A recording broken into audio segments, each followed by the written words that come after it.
Hey guys.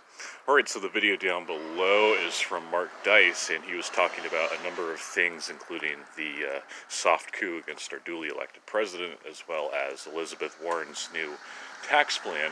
And Bill Gates has publicly said that he is against Elizabeth Warren's tax plan because it would affect him directly. Now, he plans on giving most of his wealth away to charity so he can write it off. It's just another way of holding on to his money because he'll be able to get some of that back. So he is proving my point because I've said this for about 3-4 years now, and I kind of kicked myself for not starting a YouTube channel a little earlier than I did. But I talk about how any social programs that will be cut and anything that's done through the means of government to distribute charity or philanthropy would be picked up by the private sector. And of course there would be less recipients because there would be no way to enforce who gets what. But that is just two things. That's not only natural selection, but it's also the free market at work.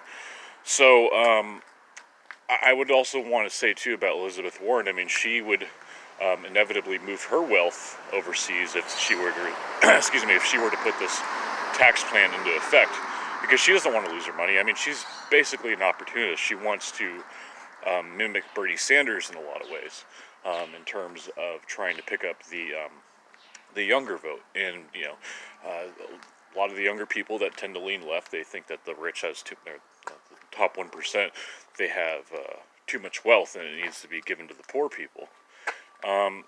So Elizabeth Warren, I mean, she knows this. She knows that she's only doing this to get votes. It's not going to work.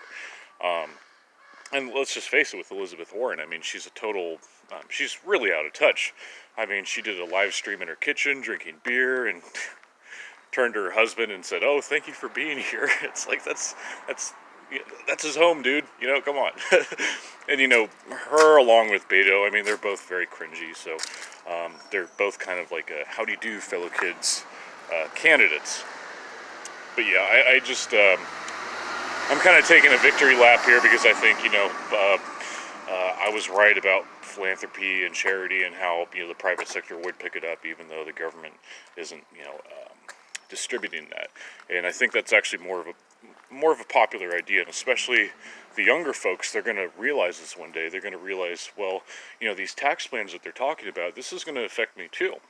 Prices are going to go up, and that's going to affect my wallet. So I would rather the private sector pick up the slack in terms of philanthropy rather than having my paycheck deducted to quote unquote take care of somebody or help somebody that I don't even know.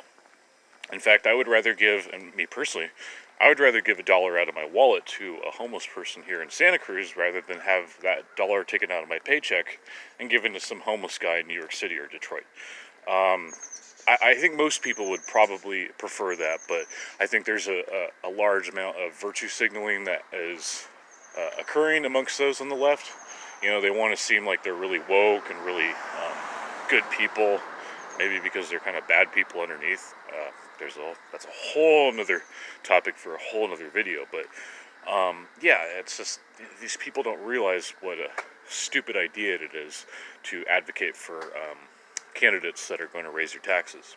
And that that applies for the right as well. I mean, look, the Trump administration, admittedly, they were talking about putting up a 25-cent gas tax, which is insane. I mean, we're exporting oil for the first time in a long time, so why the hell would we do that? It would just discourage people from wanting to fill up their cars, and it's kind of more of a lefty idea. I think this is probably Peter Navarro's handiwork, so shame on the administration for trying to raise our taxes. And of course you had Bush before with his we must defend Iraq from the terrorists and Afghanistan from the Taliban. So then they said, okay, we're going to raise taxes in order for us to have more presence overseas in terms of military and political too. I mean, we had so many puppet governments happening, and we still do in the Middle East. It's shameful. So taxes are bad. Okay, taxation is theft. I think we can all agree on that. All right, guys. Thank you so much for watching. God bless. I'll see you later.